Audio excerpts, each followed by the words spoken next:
श्रीमद् भागवत महापुराण। दूर दूर से आई हमारी माताएं, बहनें, श्रोतागण, भक्तिगण साधना टीवी और श्रद्धा टीवी पर कथा का रसपान कर रहे सभी भक्तजनों को जय श्रीमन्नारायण, जय श्री कृष्णा, राधे राधे, जय गौरी गोपाल। कैसे हैं आप लोग? अच्छे हैं? हम आज तबीयत ठीक नहीं,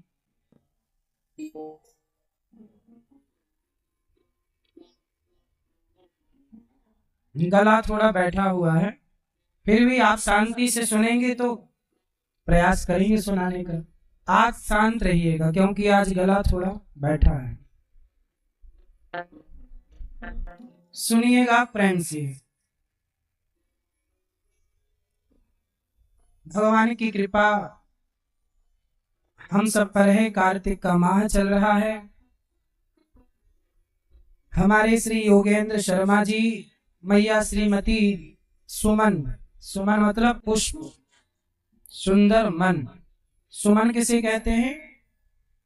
जिसका मन सुंदर हो। सुंदर मन वाली मैया सुमन मैया, योगेंद्र जी और बेटे ऋषिल शर्मा जी, पत्नी सोनाली शर्मा जी, कृष्णा शर्मा जी, पोती आपकी केशवी शर्मा जी, सुखराम शर्मा जी आपके दादाजी स्वर्गीय, अतर सिंह शर्मा जी पिताजी स्वर्गीय, कैलाश देवी माताजी स्वर्गीय और भाग्यश्री स्वर्गीय और समस्त पितरों की स्मृति में आप बड़ोदरा गुजरात से आए और प्रेम से भागवत की कथा में डुबकी लगा रहे। आप सब बड़े भाग्यशाली हैं कि कार्तिक के माह में वृंदावन धाम की यात्रा में रहे। जो भगवान के लिए और भगवान की कथा के लिए और तीर्थ के लिए पांव बढ़ाता है, कहते हैं एक एक कदम में एक एक यज्ञ करने का उसे पुण्य प्राप्त होता है। भक्त जहां एक पग धरे तहां धरूं मैं 60, भगवान कहते हैं। आगे आगे भक्त चले कबहू न छोड़ूं साथ।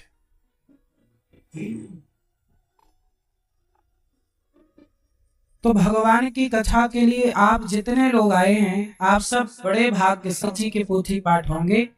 आप भी अपने पितरों के लिए भागवत जी का पाठ कराना चाहें तो अगले महीने 18 नवंबर से करा सकते हैं।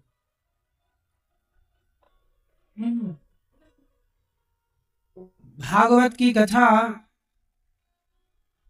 कल हम लोगों ने सुनी कि धुंधकारी एक बेटा जो अपने पिता को मारता था, ऐसे बेटे से परेशान होकर उसके माता पिता ने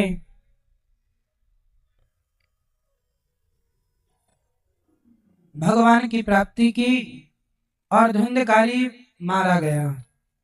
धुंधकारी को कितने लोगों ने मारा? 5। आपको कौन मारता है? हमारे सबसे बड़े दुश्मन कितने हैं जानते हैं? हमारे दुश्मन 5 लोग हैं। आपके दुश्मन कितने हैं? 5। कौन कौन आपका दुश्मन? मैया सुन। तीसरा दुश्मन त्वचा, चौथा दुश्मन नासिका और 5वां जिह्वा। अब आप कहोगे तो शरीर के अंग हैं। अंग तो हैं पर ये इंद्रियां। ये 5 कौन है? इंद्रियां। आंख चाहती है देखना, कितना दिखाओ, लेकिन इसका पेट नहीं भरता। कुछ लोग होते हैं जो देखना, इसलिए सबसे पहले बिगड़ने की शुरुआत कहां से होती है? बोलो। आंखों से। पहले व्यक्ति देखता है, देखने के बाद किसी का रूप अच्छा लगा तो उस रूप के बारे में सोचता है। सही है कि गलत है? शुरू कहां से? सूप न खाने सीता माँ को ना देखा होता तो रावण से ना बताया होता। देखा तो उसकी आंखों को सीता मैया का रूप अच्छा लगा।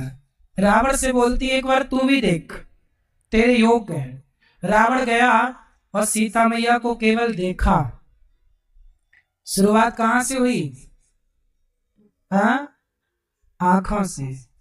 इसलिए रावण का सर्वनाश किसने करा दिया?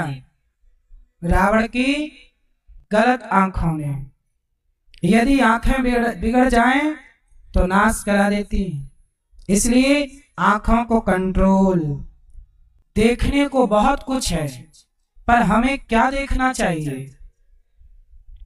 इसलिए आंख हमारी दोस्त भी है और दुश्मन भी। यदि आंख बिहारी जी को देखना चाहती है तो आंख अच्छी है। आंख भगवान को देखना चाहती है, भगवान के भक्तों को देखना चाहती है, भक्ति की दृष्टि से देखना चाहती है तो आंख अच्छी है। और यदि आंख वासनाओं की दृष्टि से देखना चाहती है, गलत नजरिए से देखना चाहती है तो आंख बुरी है। तो आप लोग बताइए, आपकी आंख सही है कि गलत है? यदि सही है तो आपकी आंख अच्छी है, गलत है इलाज करो और अपनी दृष्टि को सही करो। क्योंकि कहते जैसी दृष्टि वैसी सृष्टि। सृष्टि का निर्माण दृष्टि से होता है। जिसकी जितनी अच्छी दृष्टि होगी उसकी उतनी अच्छी सृष्टि होगी। कहते ना नजरिया, नजरिया बदला तो नजारे बदल गए। नजरिया बदला तो नजारे बदल गए। खेल किसका है? नजरिए का, देखने का खेल है। एक साधु एक लड़की को देखकर मुस्कुरा रहे थे। आपको आवाज आ रही है कि नहीं? रेगुलर कथाएं है ना, रेगुलर ये दास साहब का कथाएं सुनाता है, रेगुलर काम करना पड़ता है हमें। आपकी दीपावली में छुट्टी थी कि नहीं? हमारी नहीं थी। इसलिए सालों तक हमें रेगुलर काम करना होता है। इसलिए कभी कभी गला भी बोल जाता है। ये भी परेशान है मेरे से, कहां फंसा। तनिक भी रेस्ट नहीं। हमें लगता है शरीर है, मिला है, यूज कर लो, भगवान की कथाएं सुना लो, दर्शन कर लो, अच्छे काम कर लो। एक दिन तो फिर ये गला जल ही जाएगा चिता पे। नहीं, शरीर का क्या करोगे? जब तक है उपयोग करो। इसलिए हनुमान जी लंका गए, मैनाक पर्वत बोला थोड़ा विश्राम करो, रुको रुको। तब हनुमान जी ने क्या कहा? राम काज कीन्हे बिनु मोहि कहा विश्राम। जब तक कार्य पूरा नहीं हो जाता तब तक विश्राम नहीं करना। सनातन की सेवा करने निकले हैं तो जब तक सेवा का कार्य पूरा नहीं होता विश्राम कैसे करें बताओ? इसलिए सेवा जरूरी है। शरीर का क्या है, ये तो बनता बिगड़ता रहता है। अब आप ध्यान से सुनो। एक संत जी एक लड़की को देखकर मुस्कुरा रहे। एक व्यक्ति बोला, वाह साधु जी, आप ये लड़की को देखकर मुस्कुरा रहे हो। संत जी बोले, ना, जो तू देख रहा है वो मैं नहीं देख रहा हूं। जो तू सोच रहा है वो मैं नहीं सोच रहा हूं।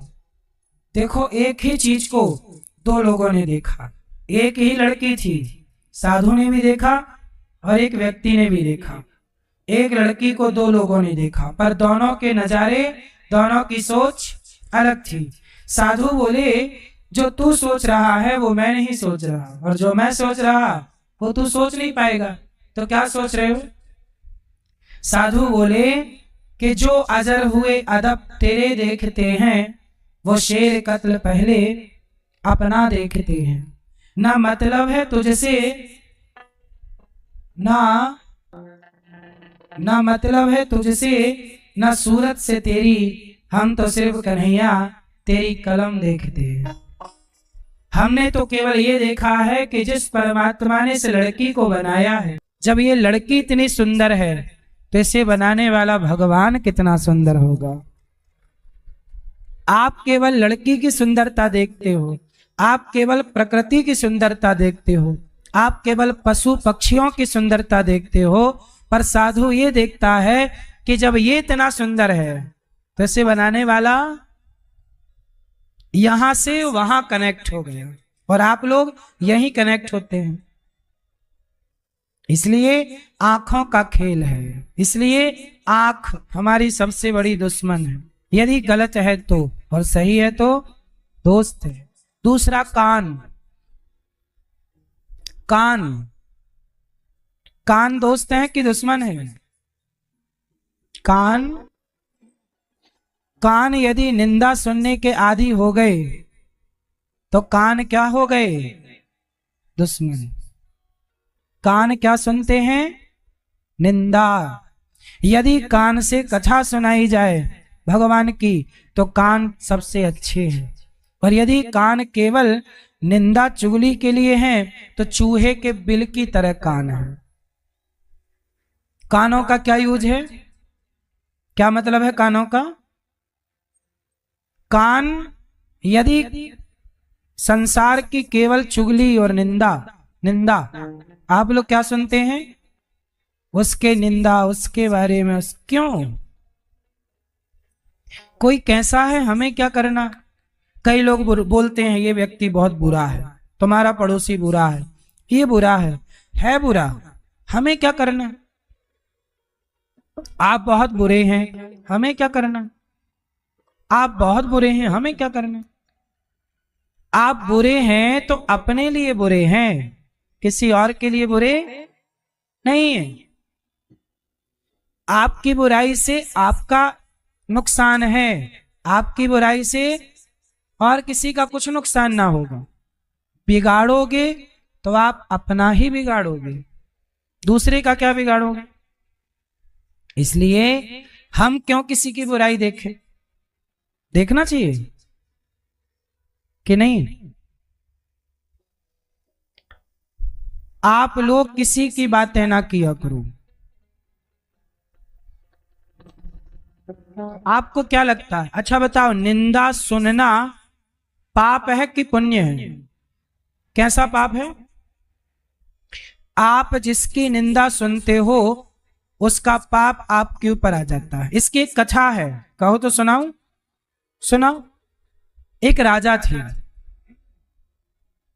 देखो सुनना भी कितना बड़ा पाप है। ये कथा सुनो। एक राजा थे, जा रहे थे, एक साधु रोज भिक्षा मांग के खाते थे। भिक्षाम देही मांग लाते, खाते और भजन करते, सीताराम सीताराम। आज उनकी गली से राजा गुजरा तो साधु जी बोले कि चलो आज की भिक्षा हम राजा से मांगते। तो राजा वहां से गुजरा तो साधु जी गए, राजा भिक्षाम देही, भिक्षा दो। तो राजा बोला कि मैं निकला नहीं कि भिखारी लोग आ गए। कई बार आप लोग परेशान हो जाते हो ना भिखारियों से।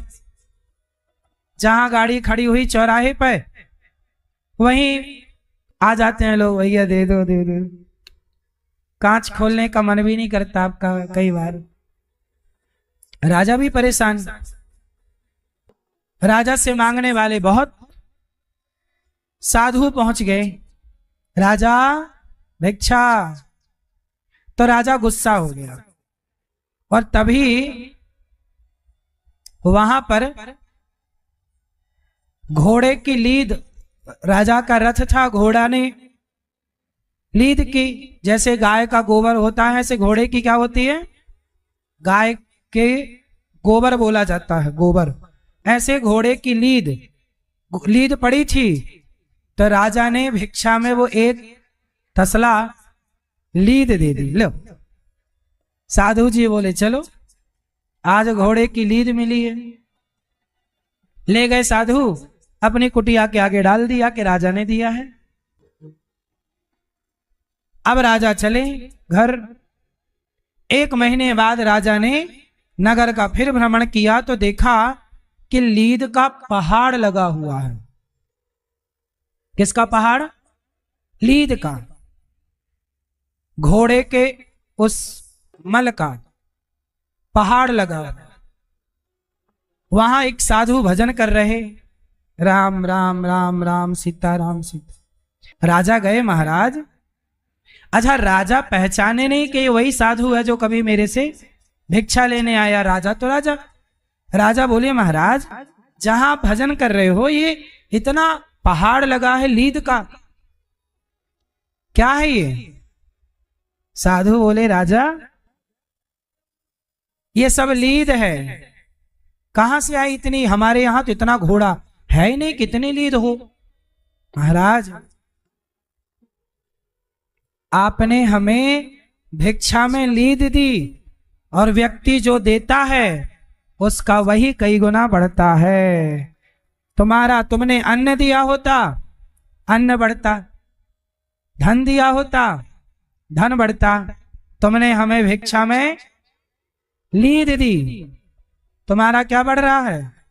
ये तुम्हारे राज्य में लीद, और एक दिन इस लीद में तुम्हारा सारा राज्य डूब जाएगा। अब तो राजा घबराए, महाराज क्षमा करो, हमसे बड़ी गलती हो गई, हमने आपका अपमान कर दिया। अब ये बताओ ये लीद कैसे समाप्त हो? तब राजा से संत जी ने कहा कि यदि तुम्हारी कोई निंदा करे, तुम्हारी क्या करे? यदि कोई निंदा करे और निंदा सुने तो तुम्हारा ये सारा पाप समाप्त हो जाएगा। ये पाप है तुम्हारा, और ये लीद तुम्हें ही खानी पड़ेगी गोबर का कीड़ा बन के।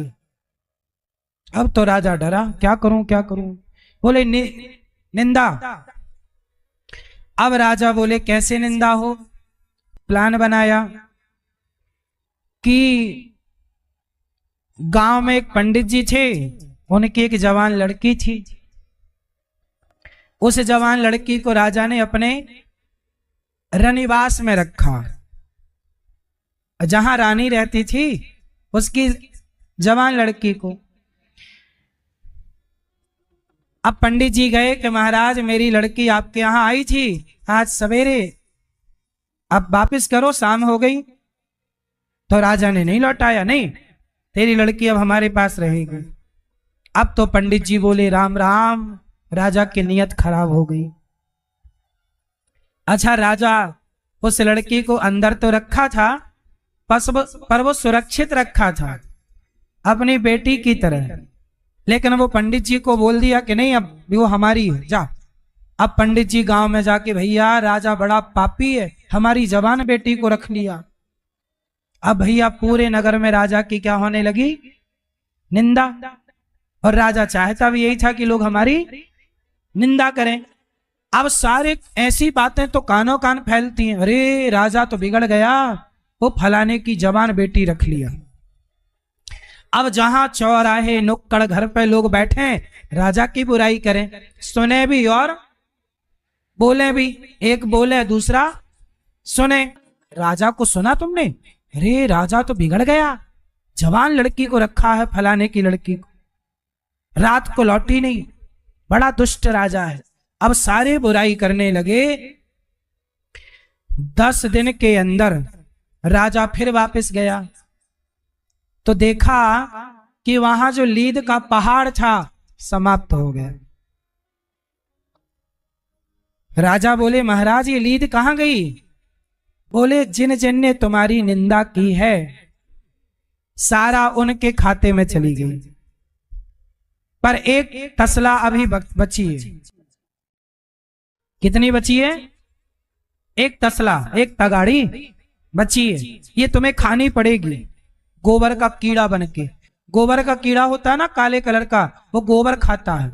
ये बनना पड़ेगा तुम्हें। राजा बोले महाराज कैसे करूं? बोले तुम्हारे नगर में सबने तुम्हारी बुराई की, पर एक बाकी है। कोई एक मैया है, उसने तुम्हारी बुराई नहीं की। यदि वो तुम्हारी बुराई करे तो ये लीद भी खत्म हो जाएगी। अब राजा गया उस मैया के पास जो बड़ी भक्त थी, बड़ी अच्छी थी। उसे कोई मतलब नहीं कि राजा अच्छा है। अरे राजा अच्छा है तो वो अपने लिए, और राजा बुरा है तो हम क्यों? हमने देखा क्या कि राजा ने उस लड़की के साथ कुछ गलत किया? देखा किसी ने नहीं, बोला सबने।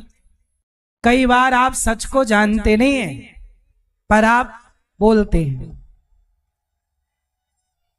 अब हुआ क्या कि राजा गए रूप बदल के गए और मैया से बोले अरे मैया तुझे पता है अपने राजा ने फलाने की जवान लड़की को रखा है। कई दिन हो गए। वो मैया बोली अरे भैया सुन, रखा है तो मैं क्या करूं? चल बैठ, शाम हो गई, भजन कर भगवान का। राजा कई बार प्रयास किया पर उस माता ने एक बार भी बुराई की। उसका मन बुराई में, निंदा में गया ही ना। सुना ना तो बोला। राजा ज्यादा बहुत बात करने लगे, बोले चुप हो जा। अच्छा, जब बार बार राजा बोलने लगे तो मैया समझ गई कि यही राजा है। तब मैया बोली सुन राजा, तो कितना भी सोच कर कह, पर मैं तेरी बुराई नहीं करूंगी। एक तसला लीद तो तुझे खानी ही पड़ेगी। अब राजा बोला माता आप कैसे पहचान गई और आपको ये कैसे पता कि मैं एक तगड़ा लीद? वो साधु जी से बात हुई। तब उस माता ने कहा बेटा मैं किसी की निंदा कभी नहीं करती। इसके कारण भगवान की कृपा से मुझे ऐसी शक्ति प्राप्त है कि मैं किसी को भी देख सकती हूं कि उसका कितना पाप है और कितना पुण्य है। मैं देख रही हूं कि तेरे भाग्य में एक तगाड़ी, एक तसला लीद है।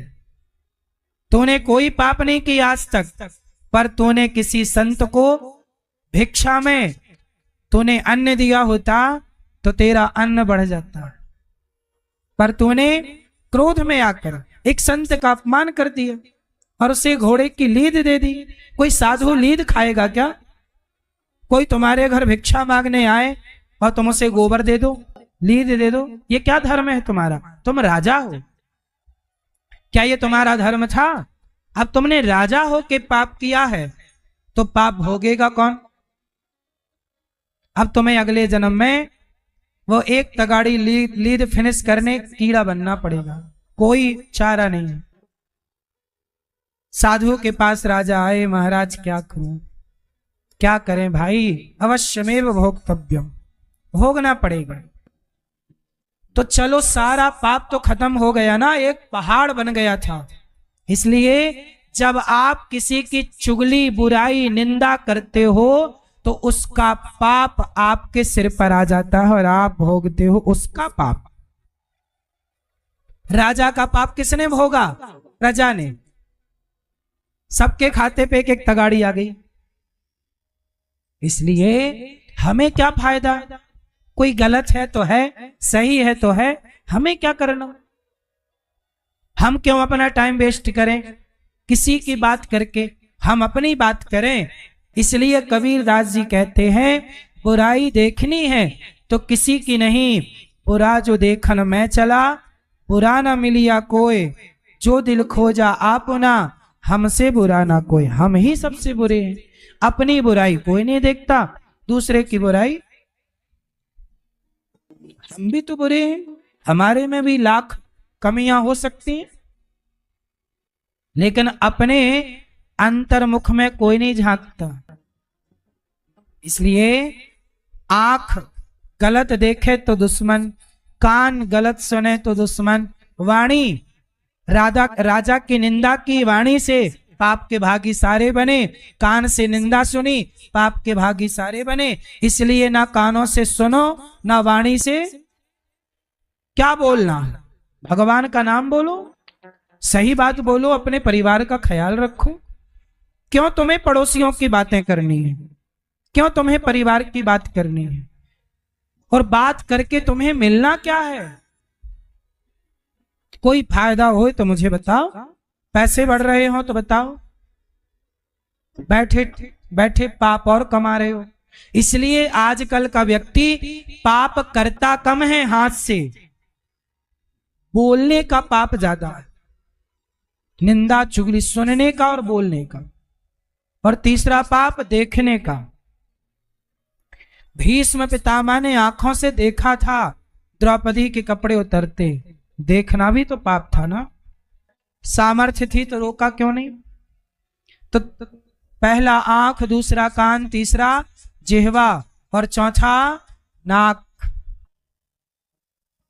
सारी जिंदगी व्यक्ति अच्छे अच्छे सूंघने इत्र सेंट इकट्ठा करता है, उसके लिए पैसे कमाता है, पैसे पाप करके कमा लेता है कई बार, और वह पाप का भागी बन जाता है। चमड़ी, पांचवा पापी कौन? आपकी चमड़ी पापी है कि नहीं? चमड़ी क्या पाप करती है? पूरा खेल इस त्वचा का है। कैसा? कहते हैं ना पेट में भूख लगती है। पेट की भूख कैसे मिटती है? रोटी से। बोलो हाँ। पेट की भूख किससे मिटती है? रोटी से। पर एक भूख चमड़े की होती है, चमड़ी की भूख। बोलो हाँ। कौन सी भूख? चमड़ी की भूख, जैसे भोग विलास कहते हैं। ये भूख किसकी है? चमड़ी की। रोटी से पेट की भूख मिटती है, पेट की भूख है तो मिट जाएगी, पर चमड़ी की भूख लग गई तो सर्वनाश कराएगी। पर नारी की भूख, पर पुरुष की भूख, मैया को जगा दो। किसकी भूख? पराई औरत, पराई पुरुष की भूख। ये भूख काय की है? जोर से। चमड़ी की है या नहीं? बोलो। इसलिए ये पांचों खतरनाक। इसलिए अपनी चमड़ी पे कंट्रोल। ये बोलती नहीं है पर कराती सब कुछ यही है। आज सबसे ज्यादा लोग परेशान अपनी चमड़ी से ही हैं। आंखें भी चमड़ी ही देख रही हैं। माता धरा की कथा है इसकी, माता यशोदा। आगे मैं सुनाऊंगा ये कथा, पर प्रसंग यहां है तो मैं यहीं सुनाए देता हूं। माता यशोदा पिछले जन्म में कौन थी?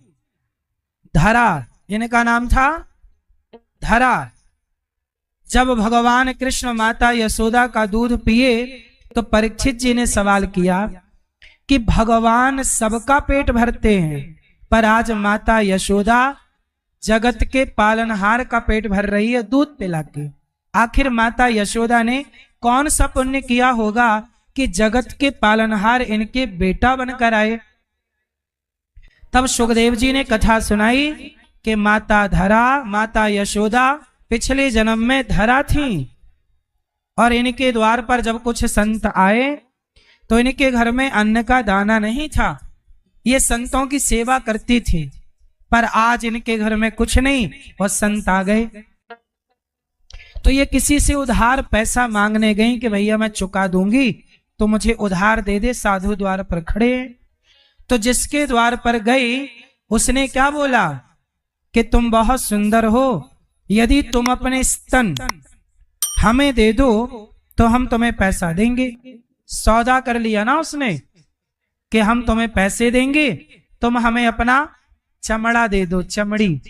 यही ना सौदा किसका होता है। आजकल बाजार में लड़कियां बिकती हैं, तो लड़कियां बिकती हैं कि चमड़ी बिकती है? भाई सौदा तो चमड़े का ही है कि ना। फिर इसलिए ये भूख बहुत गंदी है।